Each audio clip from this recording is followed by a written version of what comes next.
बिस्मिल्लाहिर्रहमानिर्रहीम।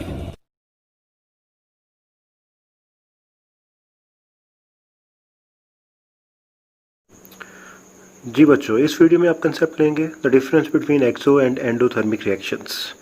तो जब भी आपने डिफ्रेंशिएट करना होता है बिटवीन डिफरेंट टर्म्स, तो आपके पास जो फर्स्ट पॉइंट होता है वो हमेशा डेफिनेशन होता है। तो एक्सोथर्मिक को आप कैसे डिफाइन करेंगे? Those reaction in which heat is evolved are called exothermic reactions and reactions in which heat is absorbed are called endothermic reaction। क्योंकि एक्सो का मतलब होता है आउटसाइड और एंडो का मतलब होता है इनसाइड। ठीक है, ओके। पॉइंट नंबर 2, आपको प्रीवियस वीडियो में मैं बता चुका हूँ कि जब भी कोई रिएक्शन होगा उसमें बॉन्ड फॉर्मेशन, बॉन्ड ब्रेकेज दोनों पॉसिबल हैं। इसका मतलब ये होगा जब आप एक्सोथर्मिक रिएक्शन में रिएक्शंस को डील करेंगे, ऐसे रिएक्शन को जो कि एक्सोथर्मिक रिएक्शन है, उसमें जो बॉन्ड फॉर्मेशन हीट है ना, ठीक है, आपको पता होना चाहिए बॉन्ड फॉर्मेशन में जो हीट है वो हमेशा इवॉल्व होगी। ठीक है, इसको मैं माइनस के साथ रिप्रेजेंट कर रहा हूँ कि ये जो एनर्जी है ये इवॉल्व हो रही है। ठीक है, हीट इवॉल्व हो रही है। बॉन्ड ब्रेकेज हीट मींस वो हीट जो आपको बॉन्ड ब्रेक करने के लिए चाहिए, ये आपके पास एब्सॉर्ब होगी। ठीक है, इसको आप with the help of arrow, ये इवॉल्व होगी, ये एब्सॉर्ब होगी। ठीक है, तो इसका मतलब क्या होगा? Heat evolve during bond formation is greater than heat absorb during bond breakage. ठीक है, अब बॉन्ड फॉर्मेशन ब्रेकेज हो रही है रिएक्शन में, एक से ज़्यादा भी बॉन्ड ब्रेक हो रहे हैं, फॉर्मेशन एक से ज़्यादा की भी हो सकती है, लेकिन जो नेट चेंज होगा वो आपको बताएगा कि जो टोटल हीट रिलीज़ हुई, इवॉल्व हुई ड्यूरिंग बॉन्ड फॉर्मेशन, उसकी अमाउंट ज़्यादा है उस हीट से जो कि एब्जॉर्ब हो रही है फॉर बॉन्ड ब्रेकेज। ठीक है, तो ये इन केस ऑफ एक्सो होगा। ठीक है, इन केस ऑफ एंडो क्या होगा? सेम कंसेप्ट होगा, लेकिन जो सीक्वेंस है ये ऑपोजिट में चला जाएगा। जैसे फॉर एग्जांपल आपके पास बॉन्ड फॉर्मेशन एनर्जी है जो कि डेफिनेटली इवॉल्व होगी। ठीक है, बॉन्ड ब्रेकेज हीट जो है वो एब्जॉर्ब होगी, लेकिन इन केस ऑफ एंडो क्या होगा कि जो हीट एब्जॉर्ब हो रही है बॉन्ड ब्रेक करने के लिए, उसकी अमाउंट ज़्यादा होगी as compare to heat that is release during bond formation. ठीक है, तो जो हीट रिलीज़ की जा रही है बॉन्ड फॉर्मेशन में, ठीक है, उसकी अमाउंट कम होगी और उस हीट की अमाउंट ज़्यादा होगी जो कि एब्जॉर्ब की जा रही है ड्यूरिंग बॉन्ड ब्रेकेज। तो ये आपके पास होगा पॉइंट नंबर 2। ठीक है, ओके। ये नेट चेंज की बात हम कर चुके हैं प्रीवियस वीडियो में भी, आप इसको जो है वो रिवाइज ही कर रहे हैं यहाँ पे। पॉइंट नंबर 3 आपके पास क्या होगा कि जो हीट फ्लो है, जो हीट मूवमेंट है, वो होगी सिस्टम टू सराउंडिंग्स। ठीक है, आपको प्रीवियस वीडियो में अभी मैंने बताया कि आपके पास what is system, anything under observation. आप जिसको ऑब्जर्व कर रहे हो वो आपके पास सिस्टम है। फॉर एग्जांपल अभी आप इस मार्कर को ऑब्जर्व कर रहे हो, तो ये जो मार्कर है ये आपके लिए एक सिस्टम है। ठीक है, everything except system is surrounding. ठीक है, सिस्टम को छोड़ के, फॉर एग्जांपल ये मार्कर है, इस मार्कर को छोड़ के ये आपके पास जो वाइट बोर्ड है, ठीक है, इसके नीचे जो टेबल है, सब कुछ, मैं खुद, ये रूम, मेरा घर, सब कुछ आपके पास क्या है? सराउंडिंग है। ठीक है, तो यहाँ पे इन केस ऑफ एक्सो आपके पास क्या होगा? जो हीट होगी वो सिस्टम टू सराउंडिंग मूव करेगी। ठीक है, सिस्टम से आउटसाइड, एक्सटर्नल मीन सराउंडिंग में जाएगी। और इन केस ऑफ एंडो आपके पास क्या होगा? जो हीट है वो सराउंडिंग से सिस्टम में आएगी, सराउंडिंग से सिस्टम में आएगी। ठीक है, तो ये आपका होगा point number 3। Okay, point number 4 आपके पास जब भी कोई रिएक्शन होगा ना, पॉइंट 4 एंड 5 हम इकट्ठा करने वाले हैं। जब भी कोई आपके पास एक्सोथर्मिक रिएक्शन होगा तो ये बात याद रखिए, जब आप उसको रिप्रेजेंट करेंगे बाय यूजिंग केमिकल इक्वेशन, ठीक है, तो उस इक्वेशन के एंड पे आपके पास डेल्टा एच की वैल्यू लिखी होती है। डेल्टा एच असल में आपके पास जो है वो एनर्जी चेंज है, इसको हम एंथैल्पी चेंज कहते हैं। व्हाट इज़ एंथैल्पी, ये इसी चैप्टर के मिड में जाके आप कंसेप्ट लोगे। अभी फ़िलहाल आपने माइंड में एनर्जी ही रखना है, हीट ही रखना है। अभी कुछ बच्चे ये भी सोच रहे होंगे कि मैं कभी एनर्जी बोलता हूँ, कभी मैं हीट बोलता हूँ, तो असल में आपके पास जो हीट होता है वो आपके पास एनर्जी की एक फॉर्म है। ठीक है, एनर्जी की एक फॉर्म है। इन दोनों को भी डिफ्रेंशिएट करेंगे, ठीक है, एनर्जी और हीट को, इसी चैप्टर के मिड में जाके। तो अभी आप एनर्जी समझिए, हीट समझिए। अब इस हीट को, जो एनर्जी चेंज आपके पास है इस रिएक्शन में H2 + O2 makes 2H2O, यहाँ पे क्या लिखा हुआ है -285। ये जो माइनस है ना, माइनस साइन, ये इंडिकेट करेगा किसको, एक्सो को, ठीक है। और अगर आपके पास कोई रिएक्शन लिखा हुआ है जिसमें आपके पास कोई साइन यूज़ नहीं किया या फिर पॉजिटिव साइन यूज़ किया जा रहा है, तो it's mean reaction will B endo, reaction will B endo, ठीक है। तो इसको हम पॉजिटिव साइन के साथ रिप्रेजेंट करते हैं। तो ये आपके पास कुछ बेसिक पॉइंट्स हैं जिनको लेकर आप डिफ्रेंशिएट कर सकते हैं between exo and endothermic reactions, ठीक है। तो ये 5 पॉइंट इनफ है। 1-2 पॉइंट और हैं जो कि इस चैप्टर के मिड में जाके हम जो है वो इसमें ऐड करेंगे, ठीक है। अभी इस पोजीशन पे, इस लेवल पे आपके पास ये 5 पॉइंट इनफ है इस शॉर्ट क्वेश्चन के लिए, ठीक है। तो ये आपका फर्स्ट शॉर्ट क्वेश्चन हो गया कंप्लीट। ओके बेटे, अब कुछ वर्डिंग है बुक की, नो डाउट ये कंफ्यूज करेगी आपको जब आप रीड करेंगे, ठीक है। तो इसकी मैं रीडिंग कर रहा हूँ, साथ साथ आपको मैं समझा दूँगा। डेफिनेटली इसमें आपने याद कुछ नहीं करना, ठीक है। ये पूरा जो पेज है, कुछ डेफिनेशंस, जो बेसिक कंसेप्ट था वो आपने हमेशा अपने माइंड में रखना है। और जो शॉर्ट क्वेश्चन आपको आ सकता है वो दोनों रिएक्शंस का डिफरेंस ही आ सकता है जो कि आपने कंप्लीट कर लिया, ठीक है। अच्छा जी, अब इसमें जो आपके पास पैराग्राफ है ये वाला, एक्सोथर्मिक रिएक्शन, ठीक है, इसको मैं रीड करने जा रहा हूँ। लिखने वाला लिखता है जी, when an exothermic reaction occurs heat is given out by the system. What is system?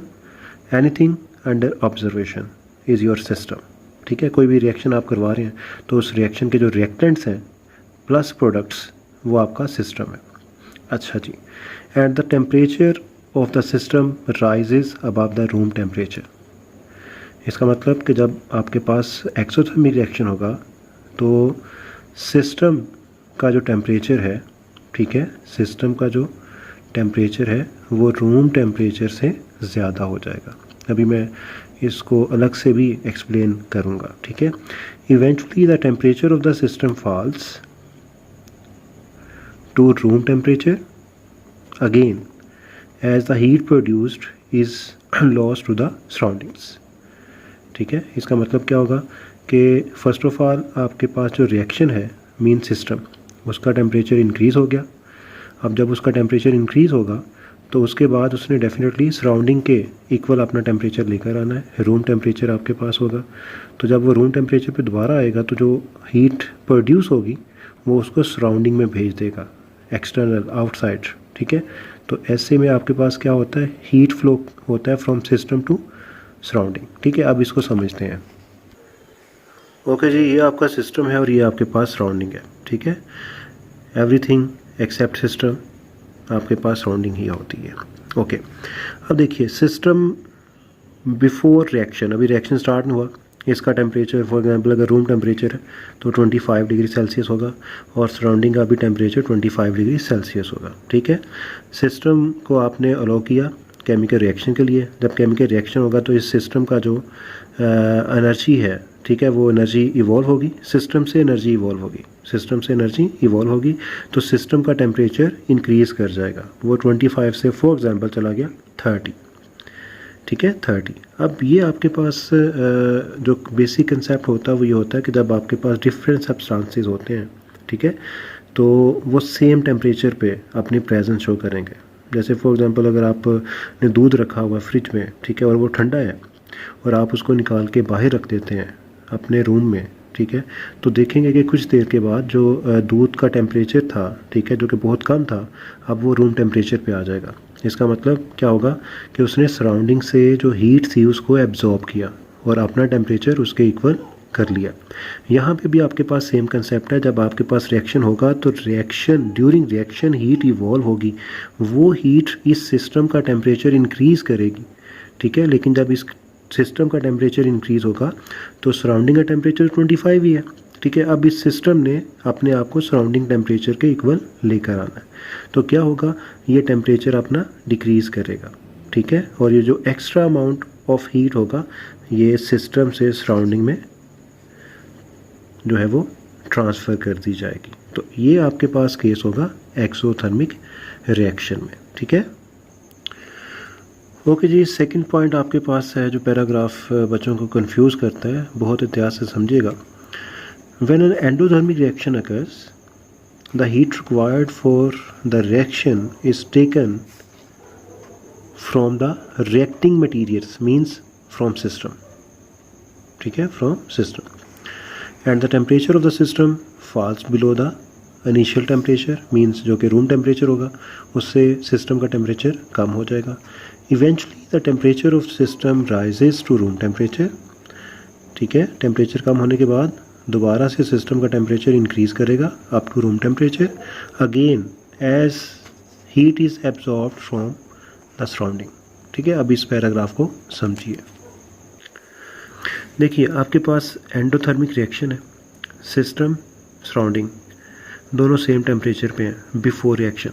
जब आप इसमें अलो करोगे इस सिस्टम को रिएक्शन के लिए तो डेफिनेटली यहाँ पे हीट ने एब्सॉर्ब होना है, उस रिएक्शन में जो हीट है वो एब्सॉर्ब हो जाएगी।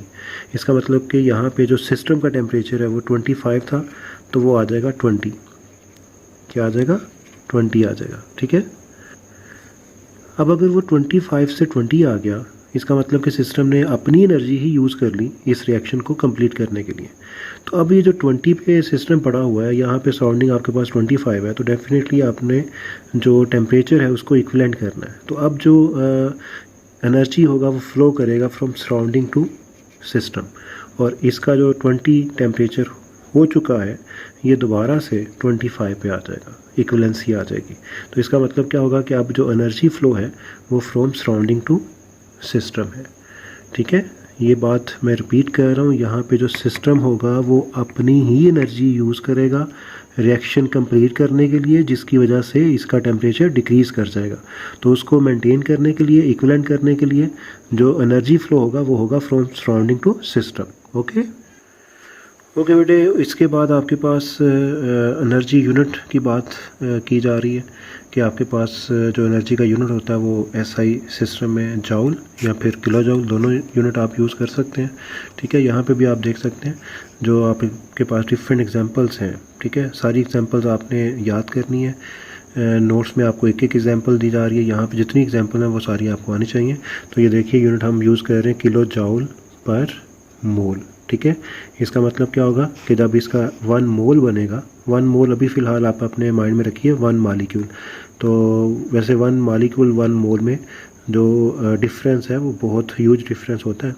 तो कंसेप्ट सिंपल रखने के लिए अभी आप सिंपल देखिए कि 1 मालिक्यूल जब भी बनेगा, ठीक है, 1 मोल, तो वो आपके पास इतना एनर्जी जो है वो रिलीज़ करेगा, मीन्स कि इतना एनर्जी सिस्टम से सराउंडिंग में जाएगा।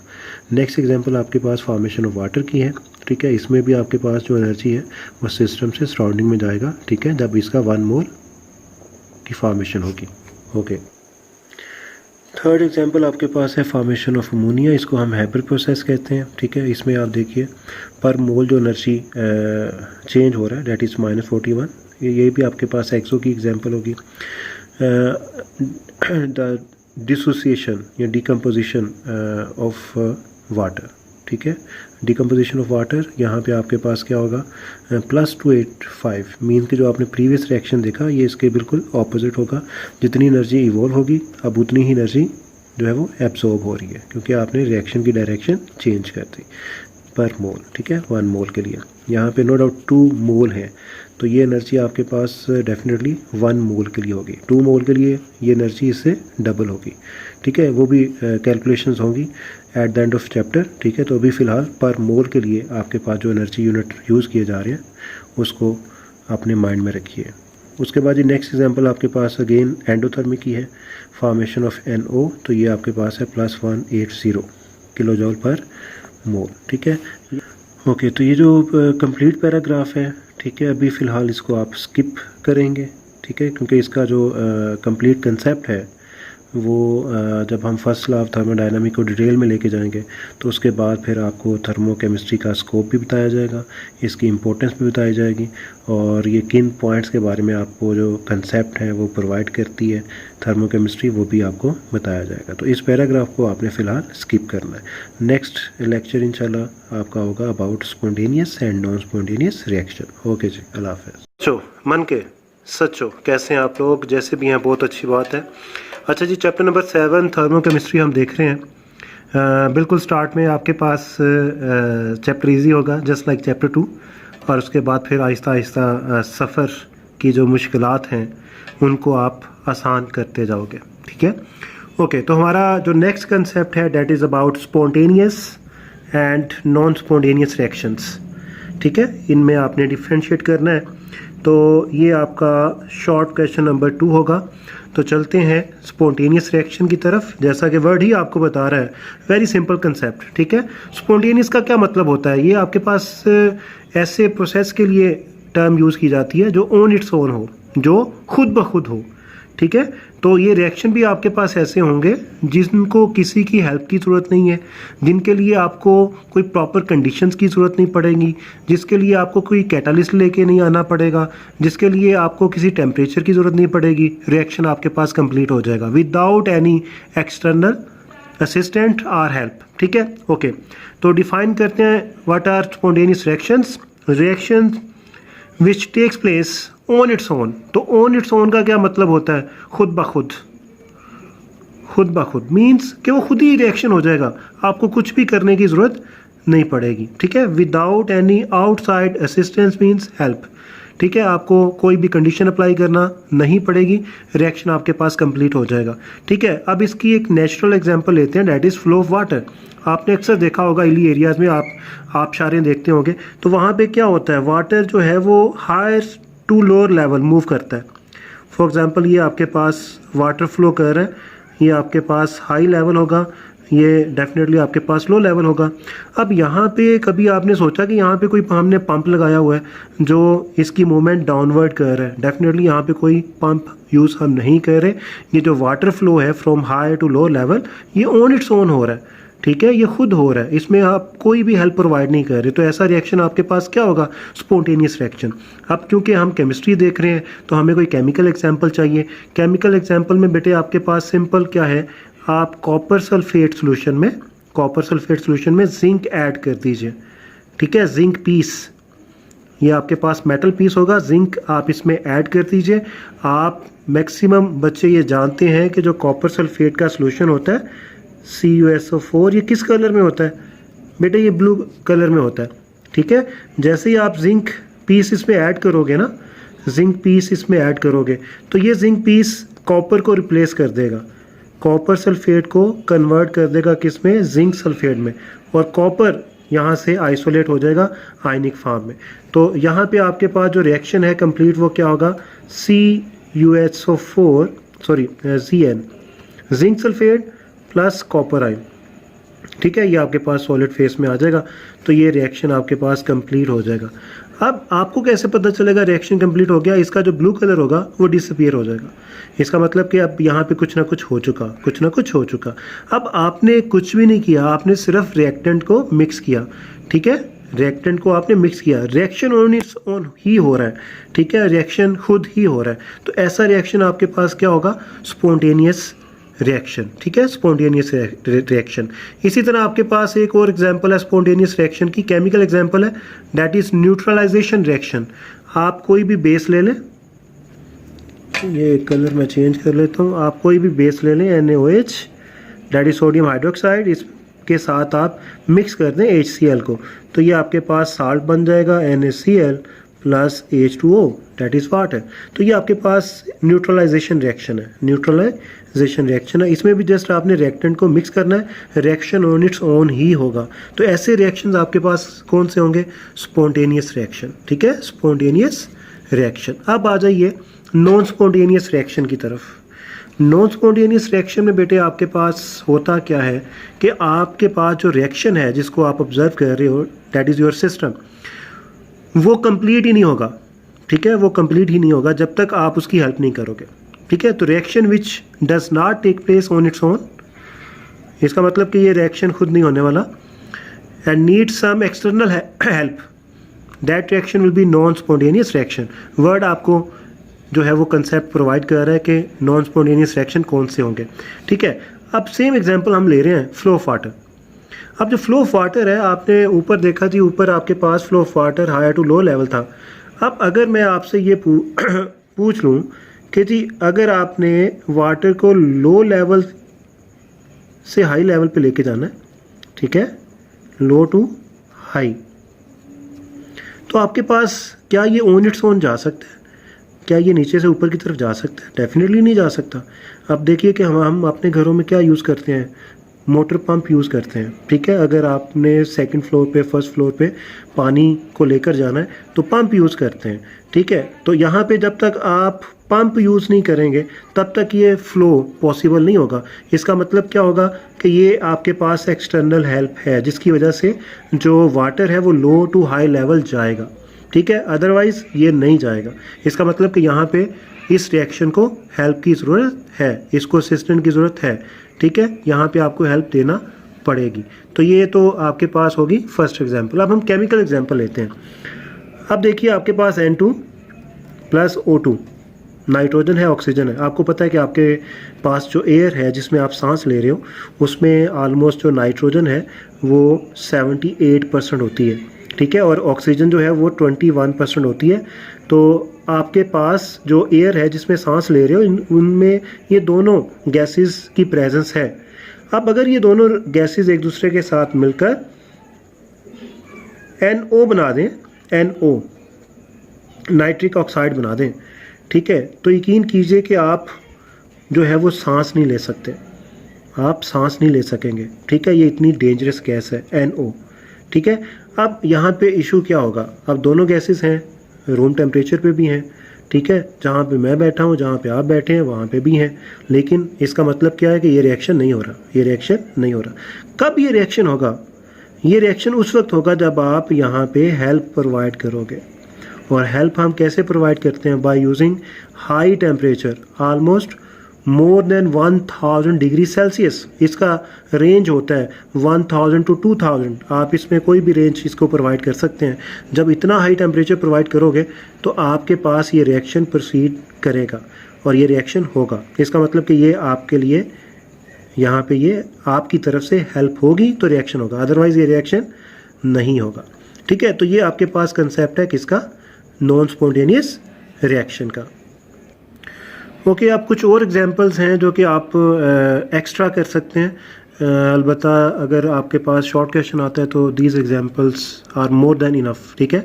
तो अगर आप एक्स्ट्रा एग्जांपल करना चाह रहे हैं, कंसेप्ट अपना ज़्यादा अच्छी तरह क्लियर करना चाह रहे हैं, तो स्पॉन्टेनियस रिएक्शन में आप देखिए जो फ्लो होता है, फ्लो ऑफ करंट, वो हमेशा आपके पास क्या होता है?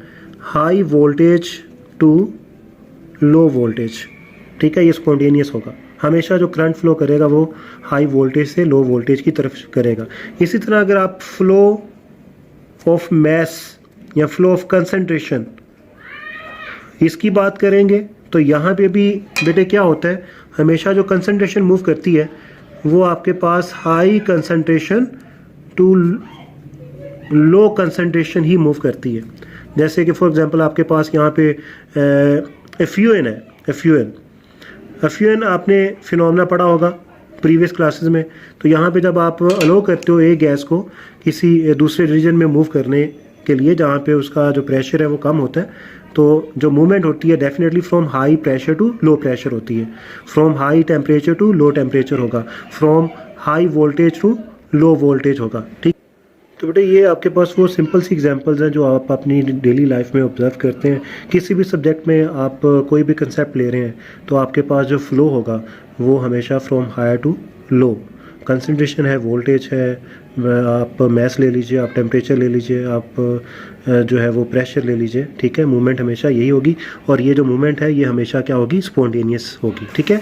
इसी तरह इसके बिल्कुल ऑपोजिट अगर आप चलना चाह रहे हैं, फॉर एग्जांपल आप high voltage low voltage to high voltage जाना चाह रहे हैं तो फिर आपको मेहनत करना पड़ेगी, आपको हेल्प प्रोवाइड करना पड़ेगी। आप flow of concentration from low concentration to high concentration करवाना चाह रहे हो तो फिर आपको हेल्प प्रोवाइड करना पड़ेगी। ठीक है, आपको कोई ना कोई ऐसा प्रेशराइज्ड पंप यूज़ करना पड़ेगा जो कंसंट्रेशन को हाई टू लो की तरफ मूव ना करवाए, जो लो से हाई की तरफ मूव करवाए।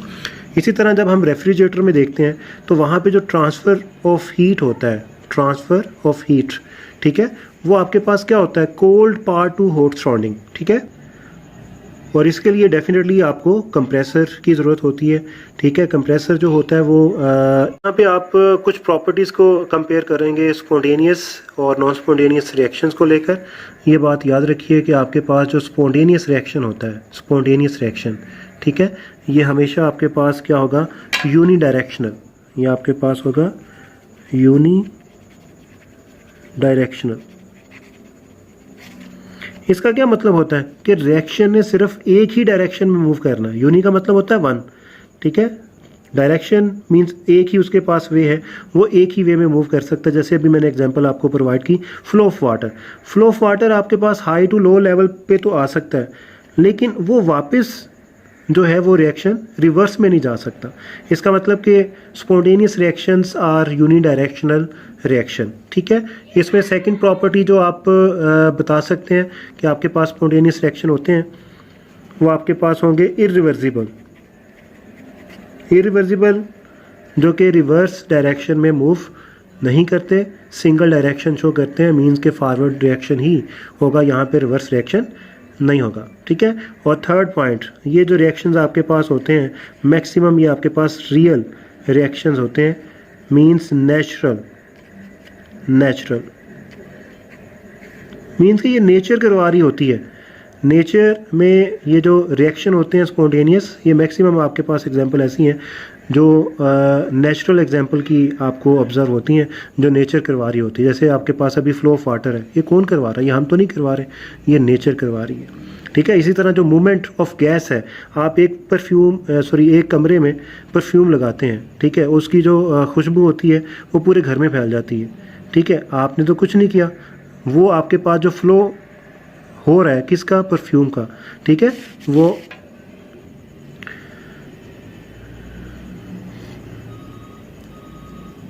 ओके तो आपके पास इसकी फॉर एग्जांपल आपके घर में गुलाब का पौधा लगा हुआ है।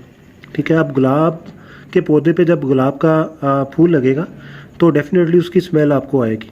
अब वो कौन कह रहा है, वो नेचर ही कह रही है कि उसकी जो स्मेल है वो पौधे के पास ज़्यादा है, लेकिन जैसे जैसे उसकी स्मेल जो है वो प्रोड्यूस होगी, खुशबू आती जाएगी, वो अपने आप को डिफ्यूज़ करेगी इनसाइड एयर और वो स्मेल आपको भी आएगी घर में, आप कहीं पे भी बैठे होंगे।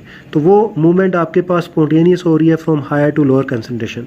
ठीक है, इसी तरह आप परफ्यूम की एग्जांपल ले सकते हैं। परफ्यूम आप एक कमरे में लगाते हैं, लेकिन उसकी जो खुशबू है वो 7वें कमरे तक भी पहुंची होती है। ठीक है, तो वहाँ पे भी स्पॉन्टेनियस रिएक्शन ही हो रहा है, स्पॉन्टेनियस रिएक्शन ही हो रहा है। ओके, अब इन प्रॉपर्टीज़ को हम कंपेयर करते हैं नॉन स्पॉन्टेनियस रिएक्शन को लेकर। तो अगर ये यूनी डायरेक्शनल है तो जो नॉन स्पॉन्टेनियस हैं वो आपके पास क्या होंगे, वो बाई डायरेक्शनल होंगे। बाई डायरेक्शनल मीन्स कि आप इनको किसी भी डायरेक्शन में लेके जा सकते हैं। डेफिनेटली जब आपने हेल्प करनी है तो हेल्प आप किसी भी वे में किसी भी डायरेक्शन के लिए आप कर सकते हैं। तो अगर ये बाई डायरेक्शनल है तो डेफिनेटली ये आपके पास क्या होंगे, रिवर्सिबल होंगे, ये आपके पास रिवर्सिबल होंगे। सेकंड पॉइंट जो कि आपने कंपेयर कर लिया। और थर्ड एंड लास्ट पॉइंट, ये अगर नेचुरल हैं तो ये डेफिनेटली नेचुरल रिएक्शन नहीं होंगे, ये आपके पास नॉन नेचुरल प्रोसेस होंगे जिसमें आपकी हेल्प हो रही है, ये नेचर परफॉर्म नहीं कर रही, यहाँ पे आप खुद काम करके इन रिएक्शन को कंप्लीट कर रहे हैं। ठीक है, तो ये आपके पास कुछ बेसिक प्रॉपर्टीज़ हैं। स्पॉन्टेनियस आपके पास यूनी डायरेक्शनल होंगे, ये बाई डायरेक्शनल, ये इरिवर्सिबल होंगे, मींस के एक ही डायरेक्शन में जाएंगे, रिवर्स में नहीं आएंगे, ये रिवर्सिबल होंगे, दोनों डायरेक्शन में जा सकते हैं।